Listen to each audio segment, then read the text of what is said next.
I want to do this like 4 times a day.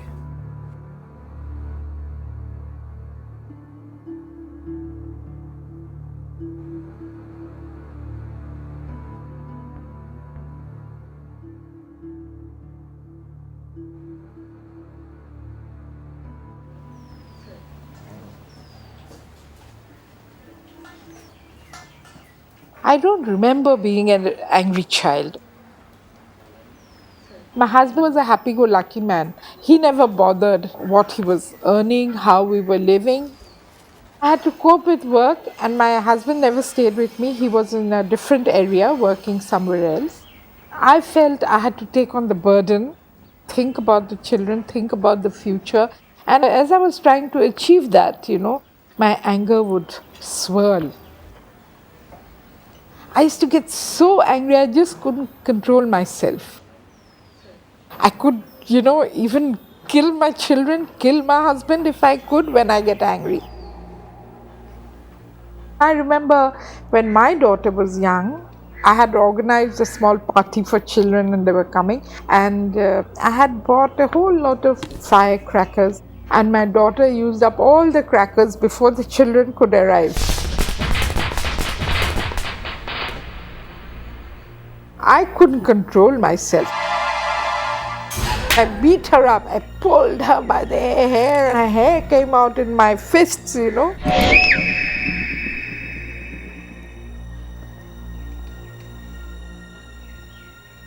My child did not even cry. She looked, stunned. She just kept looking at me. She stood where the incident happened. She stood there. I can make out she still hasn't got over that incident.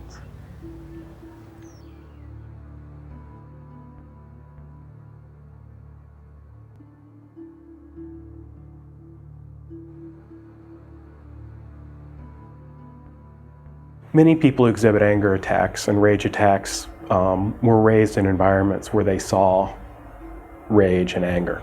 My father was the angry one. I was very scared of my dad, definitely. My father used to beat us up. We could never say anything to him. Sometimes I even remember him beating up my mother. Probably a lot of frustration because he was very dominated by his own dad, maybe, My mother was angry too. My mom and my stepdad fought constantly.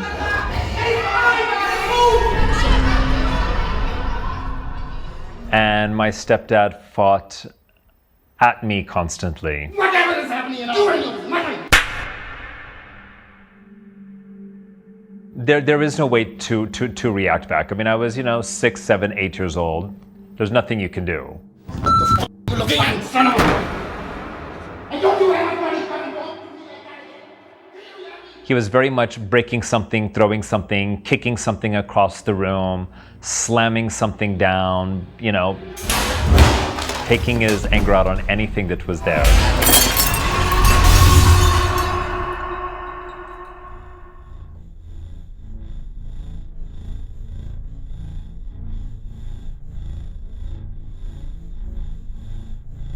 I've noticed that I tend to do some of exactly the same things that I used to hate while I was growing up.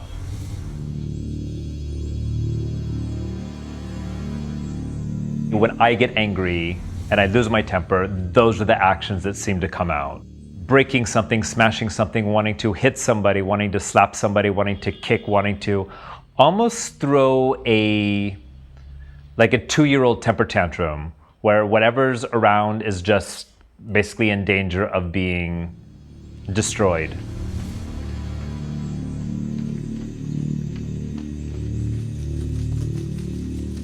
I feel children learn through watching what's happening around them. If a child sees a lot of aggression around them at a younger age, they feel it's okay to be angry, it's okay to be aggressive. If your father is angry all day, every day, then you will learn to be angry.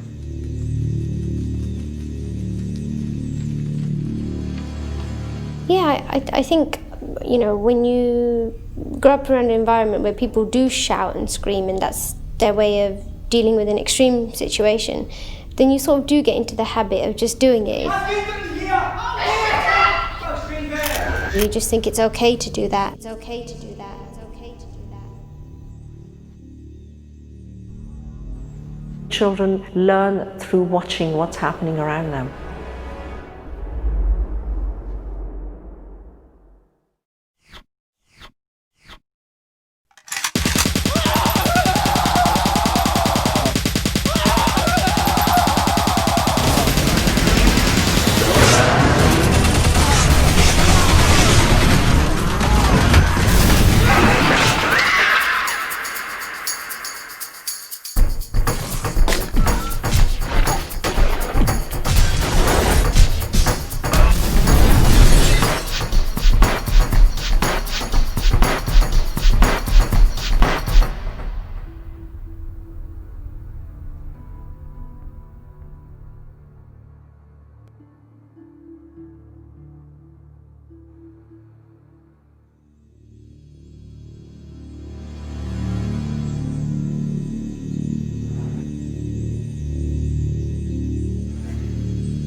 Cultures have very different rules about expression of anger.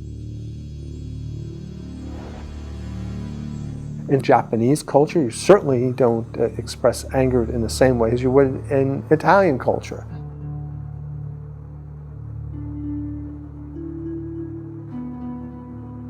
I'm certain that culture is going to make a difference in what you get angry about.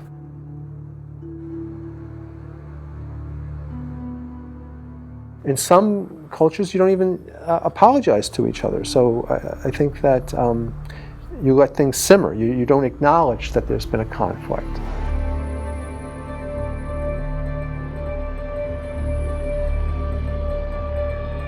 Where the group is important, people getting on with others is important. Both men and women are discouraged from expressing anger. But there's a difference, perhaps a gender difference, in that men, when they feel anger, they can express it against people who are weaker and more vulnerable, and very often that turns out to be their wives or their children. Being aggressive towards your own wife is totally acceptable. And taken to the other extreme, honor killings is acceptable in large communities. So sometimes communities and cultures sanction certain ways of expressing anger. The more male type of response to anger and aggression is to release it outwardly, is to inflict harm on others, or through sexual violence or on property.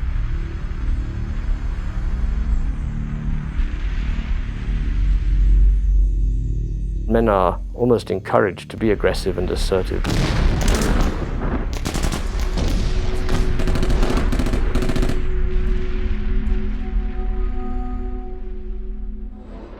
Women typically have trouble in expressing it. They've been told they shouldn't. It's not the female job, female role. It's not the female ideal.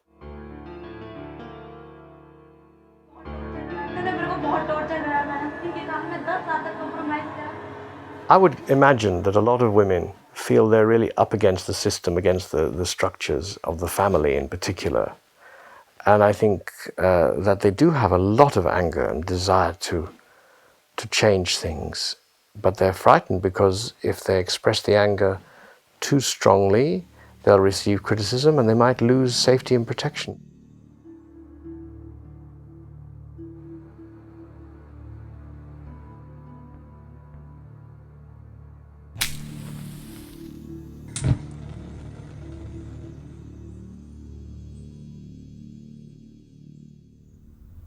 I'm always tense.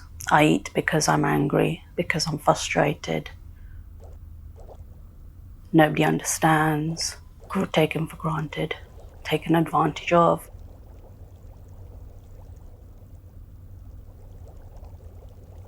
The day is filled with just rushing around from one place to another. There's no calm time because I've got to sort the house out, sort the shopping out, sort the kids out, be ready for when they get home. And it's just constantly on your mind. I've got to do this, I've got to do that. There's no time where the brain is switched off. I'm constantly angry, yes. I've tried taking time off and it was great for a week. But you come back and reality hits you again, and within a day you're back in the same routine. Been doing the same thing for so many years. There's no enjoyment. There's no recognition. So I don't see why I should do it. I feel very hopeless. Yes, to a point where I sometimes feel suicidal. You know, the only thing stopping me is not my husband, it's my youngest son. Because I don't think he could cope without me.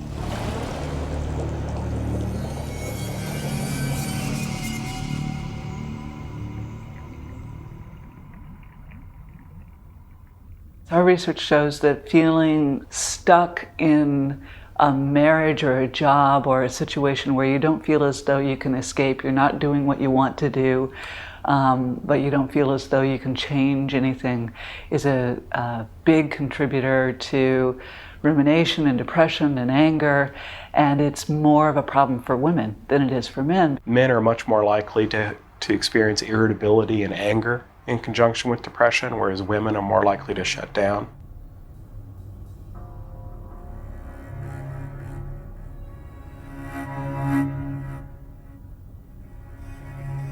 Women are more likely to feel as though they don't have control. They don't have the resources or the freedoms to make the choices that they would want to make. They just feel completely overwhelmed and immobilized.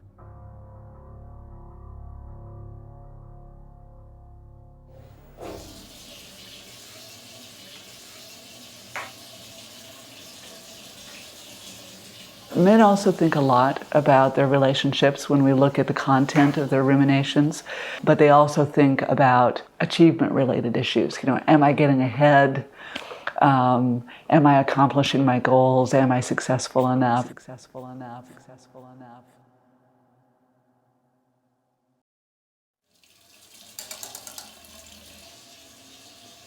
I need to be perfect. I need to be the best, better than anybody else.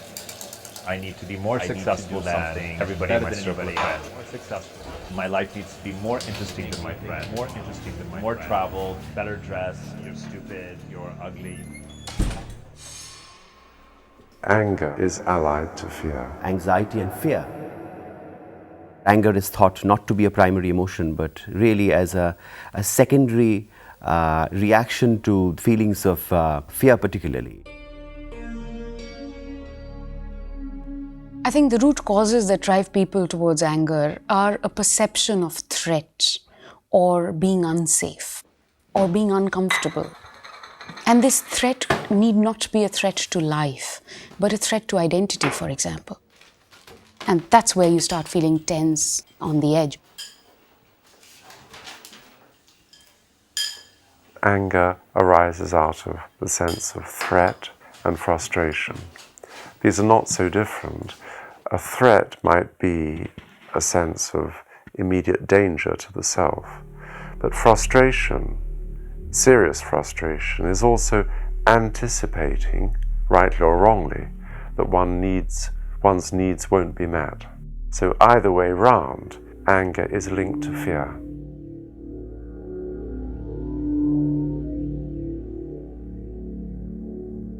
When we think different thoughts or when we have different emotions, the brain is definitely exhibiting different properties. There have been enough studies now that we do have a pretty good idea as to what is going on in the brain during anger. There is a particular part of the more primitive cortex, which is called the amygdala, which orchestrates the response. So anytime anything that could potentially be a threat is in the environment, the amygdala is going to activate.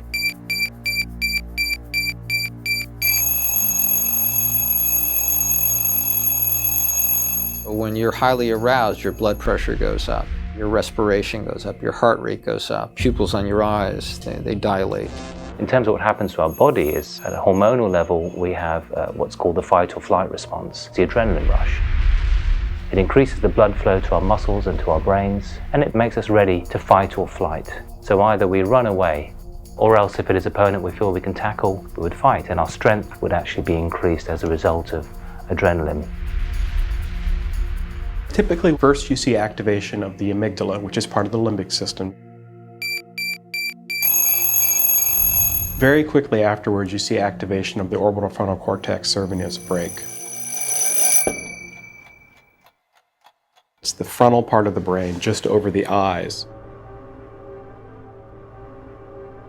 Basically what it's saying, what it is telling the amygdala is, I've checked out the environment, everything's good, you can calm down now.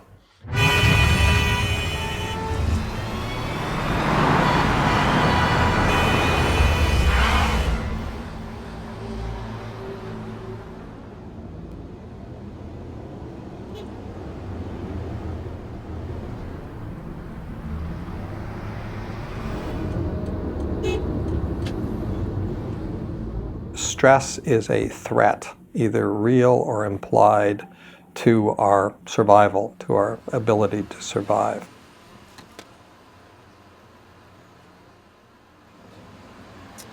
The first is something that we could call positive stress. It's something when you essentially rise to meet a challenge. Then you have something called tolerable stress, and that's when something really serious happens, but you can weather the storm because you have a good constitution, a good sense of self-esteem, for example, which is very important, a sense of control of at least the other things in your life, and you have social support. You have other people who you can turn to. You're not doing this all alone. The third type is toxic stress, which really is what it implies. Something bad happens, but you don't have the resources, and then you really pay a price, the body and the brain.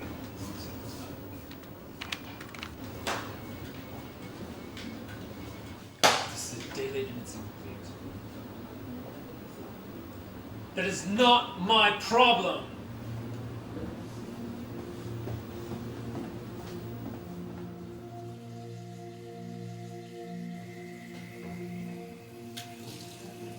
The stress system is designed to turn on quickly and to turn off efficiently. When it's on for long periods of time, then we're in trouble. Imagine another deadline, another client meeting, another...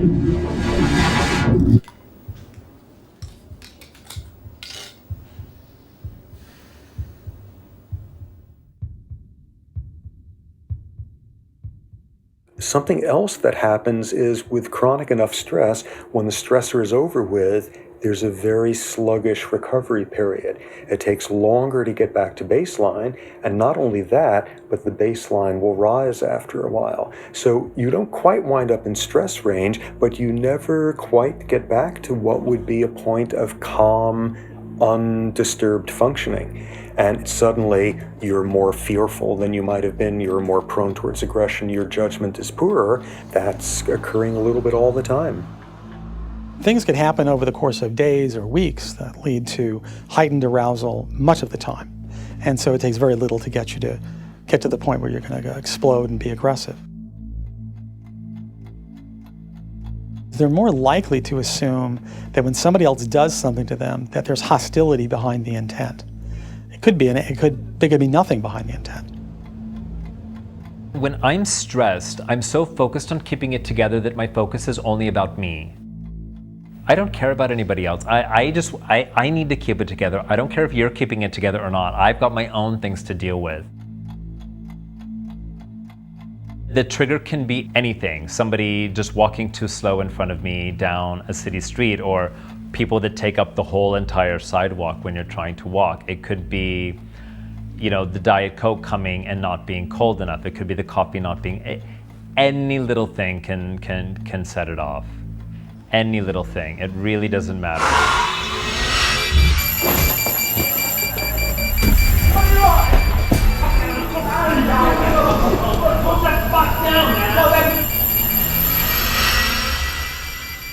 With the onset of chronic stress, the amygdala becomes bigger, the neurons there grow more processes, become more excitable, and what a hyperactive amygdala does is make it harder for you to figure out that something or someone is no longer a threat.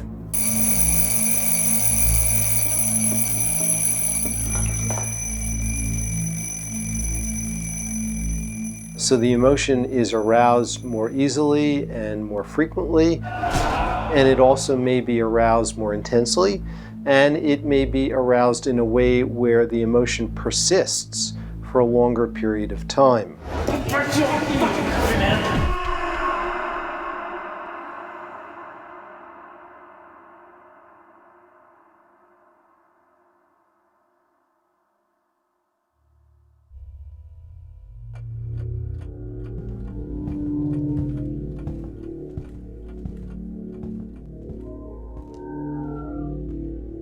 The emotion that you have maximum and the way you travel the path of that emotion in your brain gets stronger and stronger each time you travel the path. And if one is constantly angry, it will get stronger. It's like a switch is becoming well-oiled. And the grooves are getting deeper and deeper, and then it just goes and becomes more and more ingrained. Rather than the exception, it becomes more the rule. What's in your brain affects your bodies, including hormones. Hormones affect the brain, and you just make it a big loop that just reinforces itself. I think anger can become a chronic condition. I think it is something that can be chronic and it can be addictive as well. I think just the chemicals that happen in the body and the feeling that happens in the body. I mean, that rush of adrenaline, that need to lose my temper, like I go around looking for things to piss me off or somebody to really just scream at. But then after that, there's those feelings of guilt, like, oh, I shouldn't have done that. And I'm at once venting all of this stuff and getting it out. But on the other hand, at exactly the same moment, I'm feeling completely mortified and completely embarrassed and ashamed that I would actually act such a way. I feel when that happens that I'm really fighting myself, but obviously it's very difficult to lose your temper at yourself, so it gets taken out on other people and other things. It's more like a loop. I don't know which one feeds on what. I'm not sure if anger is feeding the confusion, if confusion's feeding the anger, if depression's feeding both of them, if they're both causing the depression. I don't know. I wish I knew. And I get myself more and more and more and more worked up. Then I start going into worst case scenarios and then the worst case scenarios of those worst case scenarios.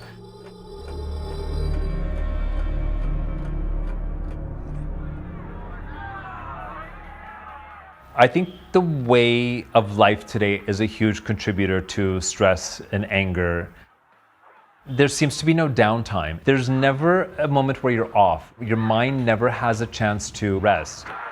Even when you watch the news, you've got the news and then you've got the little bar across. You've got two types of news coming at you, not just the one. And it's just this constant this constant connection, this constant lack of escape. And I think it's just too much. There's just too much information coming all the time.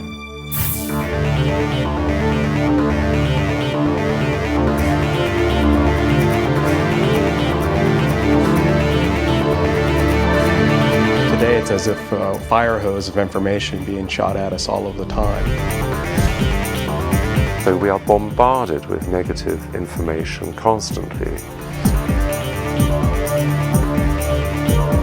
We don't have resilience coming in the news. There's so much and so many voices that the media too is trying to be heard. All those images percolating down into our psyche, we are very affected by what we read and what we watch. It's the speed at which it comes, and all of a sudden there's just 20 things coming at you, and you just start shooting at all of them, and you're not really paying attention to anything else. People are expecting things to happen faster, and the bosses are expecting things to happen faster. We're taxed. You know, technology gives you immediate gratification.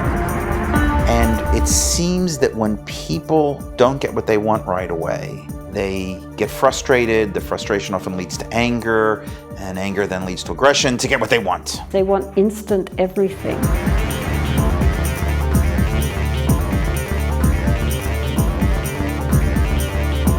We're just beginning to get an idea as to how that's manifesting itself. There is a finite limit to how much stimuli the brain can actually perceive. If you are given too much unnecessary information, the filter fails. It's not as if the human mind is failing. The filters simply get overwhelmed. You're basically clogging your input drives. I think that the danger with communication overload is that all you do is you record things and you don't think about the things, you don't analyze them. There's no analysis going on. Everybody crossing the street had a cell phone or earphones to their head. You know, I do wonder whether people have any thoughts to themselves, or whether they're capable of being by themselves and reflecting on who they are and what they're about and what's going on. They're always in communication.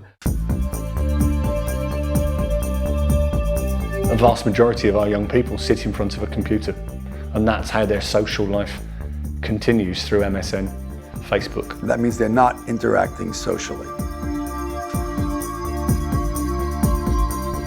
And so in a family where parents and children and siblings together are no longer really intimately interconnecting with each other, playing together, talking to each other, watching things together, experiencing things together, then there is a tremendous inner alienation being brought up. And when people come together in relationships, they don't know how to relate. It's a very complex monster. You know, the more connected we are, personally, the more disconnected I actually feel from my friends. I've never felt more alone. I write to blog, I'm on Facebook, I'm on Twitter, I do all of these things, but there's also that element of needing to lie.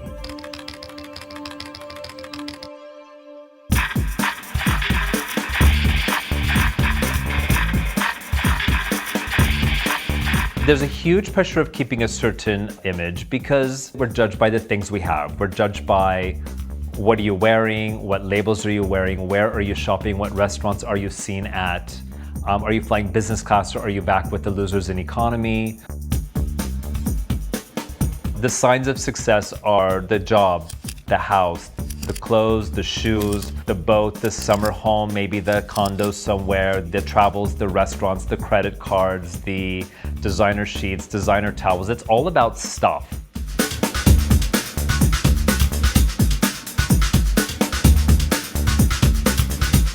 There's also the pressure to be a certain way, act a certain way, look a certain way in a culture where everything has to be young and new.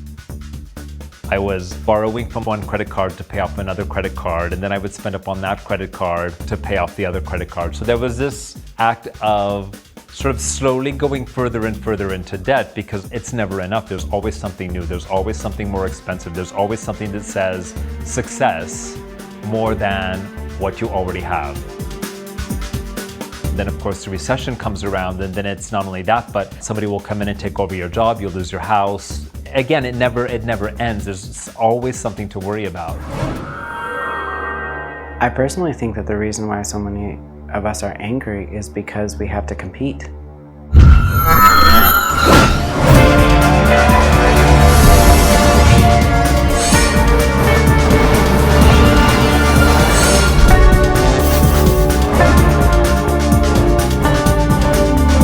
Physically, mentally, emotionally, we keep pushing ourselves. As we get older, we're less able to process things rapidly.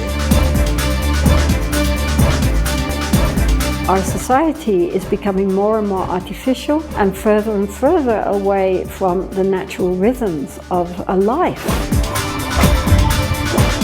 We are more and more in conflict both with ourselves and with others.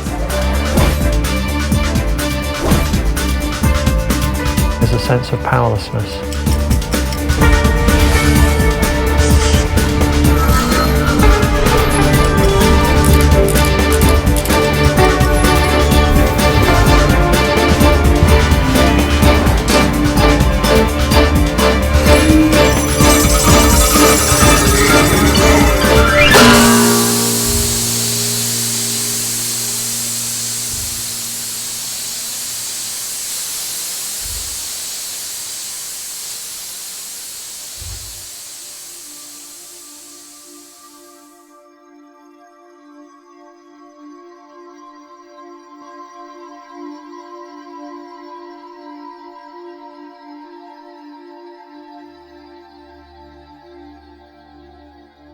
with all the communication, some people are left behind and they're isolated and become frustrated and angry.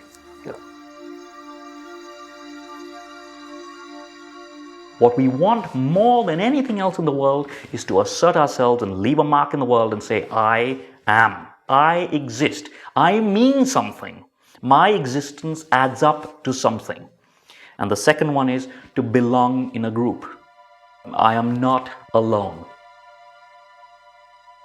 And if I have no other vehicle, then one of the most dramatic things that I can do is go in with a gun and shoot a lot of people. I went into a horrifically deep depression to the point of I got to a point where I just couldn't do it anymore. And I was actually, for the second time in my life, planning to just, I didn't see any way out. I had gotten to a point where I lost all of my money. I didn't even have money to eat. I didn't have money for my rent. I didn't have money for anything. And I just thought, this is it. I'm done. I'm tired. It's not worth it anymore. It just isn't worth it anymore.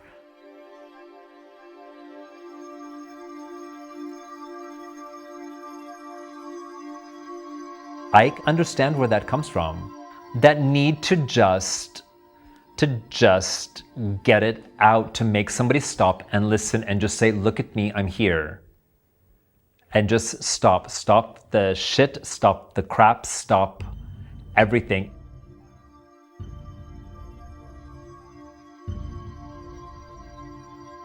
People are pedaling on this little mouse wheel and they can't get off because they're part of this structure that's moving them forward, and they're almost powerless to get off because they need to pay their mortgages, they need to pay their school fees for their children, they need to keep up with the Joneses or keep up with some financial structure.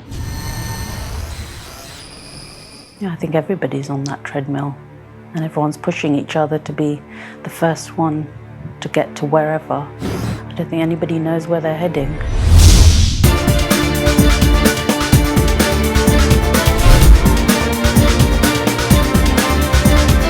You forget that the basic anger is actually competition for resources.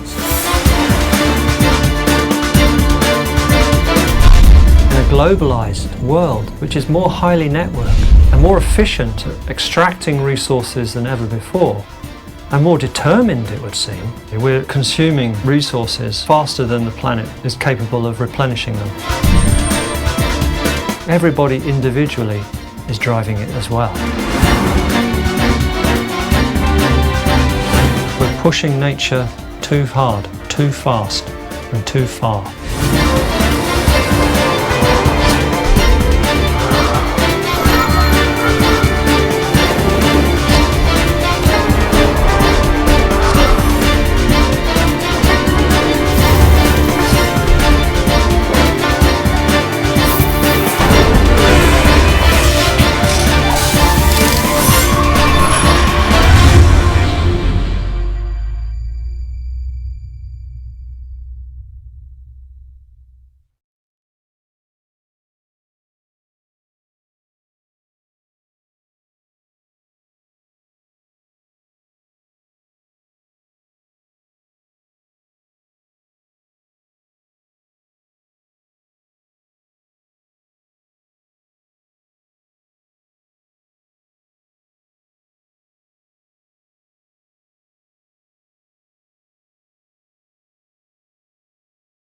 I think the world we're living in today is horrifically and scarily excessive.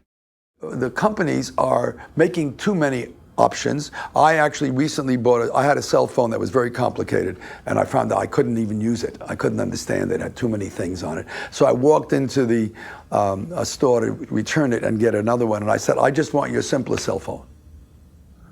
And they said, what do you mean? And I said, well, I want a cell phone. I can want to make calls, I want to get calls, and I want to get messages. That's all I want. Well, they didn't have one like that, first of all. I don't want to shoot down Russian missiles. I don't want to watch ball games on this little screen. I don't want to do email with my little finger going like this. I just want to talk to people, you know? So they don't even have one like that. But the point is, I got a relatively simple one. I made it didn't take me very long. I said, cheapest one, right? As long as it does those three things, and they said, well, here's one like that. I said, good, I got it. I think consumerism is good because it gives people a choice, it gives people options to go out there and purchase whatever they want. But I think some of these marketeers, they're just taking it too far. I've been in marketing meetings and I see what these people talk about and I see what they push. They have targets, sales targets to meet, and they'll do anything to shift the stuff, anything to shift the stock. Why is it that these industries are regarded as being quite prestigious and glamorous? Why is it that the teachers who are contributing to society much more, why aren't they paid highly salaries? Because they are contributing more. The nurses, the doctors. It doesn't make sense why a sportsman who kicks a ball around for a living should earn 200 million, was it for Ronaldo? Or like hundreds of millions? I think because society has grown to value the wrong things, and maybe some of this has been fed by structures, by politicians, by the media. Oh, the shows that just, the evening shows, the dramas and all of this are full of people with great cars, great houses, great wealth, and it seems typical. So, just an example, my 16-year-old son thinks that he is going to have a huge house, a Porsche, an incredible car, an incredible career, etc. And we're trying to help him begin to understand what it costs to have the kind of lifestyle that even he's become accustomed to now, let alone what he aspires to. And he just has no clue what the limits really are. And I think there are a lot of young people these days who've been given expectations for great success and wealth that are unattainable. And as they start hitting those walls, it becomes very, very difficult for them to cope with that, to accept that they're not going to get what the media and the popular culture tells them they should be able to get.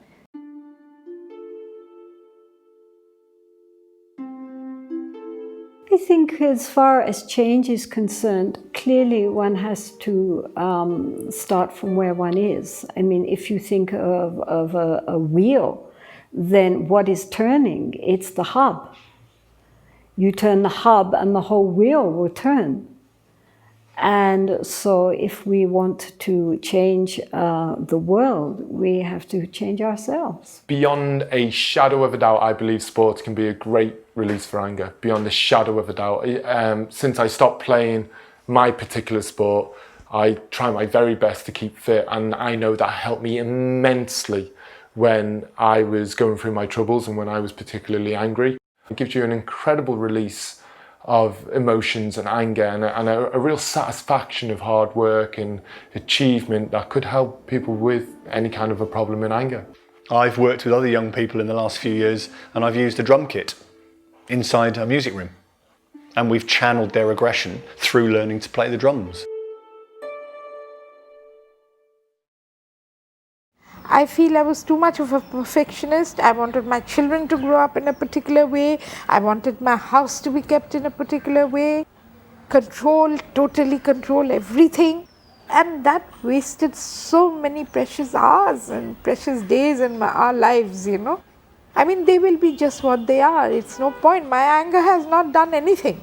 So I feel, there must be better ways of trying to express what I wanted to express through my anger. I think teaching people how to express the things that they're angry about in ways that are non-confrontational and non-aggressive, but still get the message across. So it's often referred to as an assertive response, where you tell the other person what's bothering you, but you don't make accusations. You don't say, you're a jerk, and I hate you for what you're doing to me. But you do tell them what's upsetting you and how it's affecting you.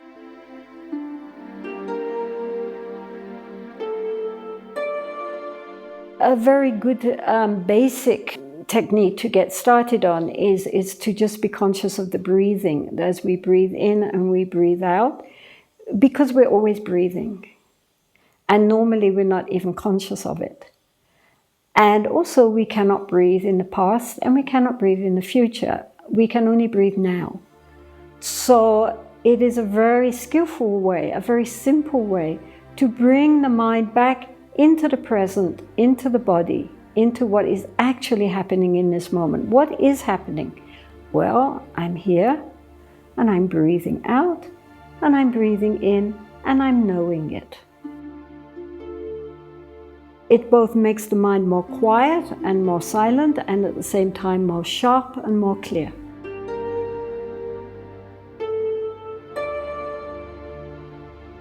If you're a marathon runner, you have to pace yourself. You can't, it's not like you're doing just a 100-yard sprint.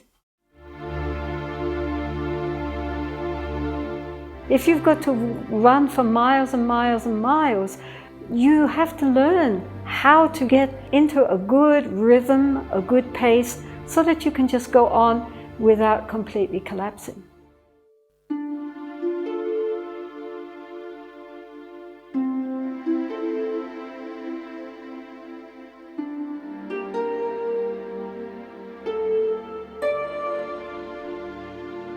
Normally when we have something which we like, whether it's a person or whether it's a possession, we tend to grasp onto it very tightly because we're afraid of losing it. And so the image which we should try to cultivate in our mind is like that of holding a day-old little chicken, a little chick, that if you grasp it too tightly, you will kill it. So the whole point of relationships and possessions is not whether or not we have relationships or whether or not how much we possess, but how much we cling to what we have.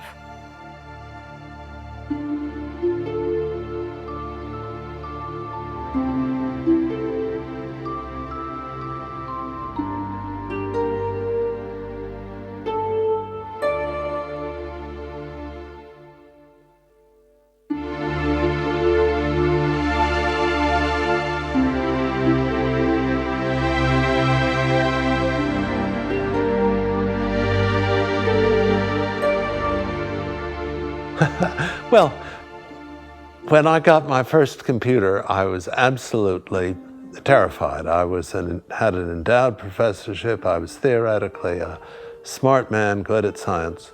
And the only way I could deal with my computer was my research assistant had previously been a first grade teacher. And she would stand at my side, and instead of saying you have to read the instructions, she would patiently and lovingly teach me. People who are chronically angry are nursing a grievance.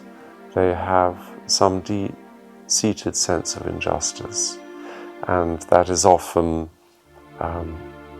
projected onto this or that or the other event. Actually, I think the core of that sense of grievance is, why wasn't I loved?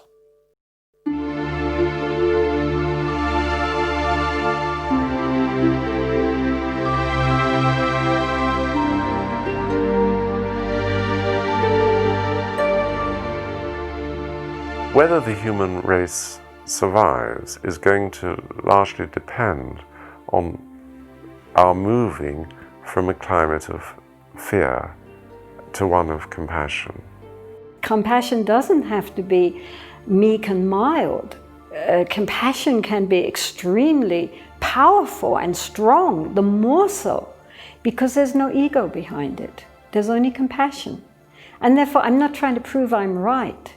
I'm just trying to deal with the situation with an attitude of clarity.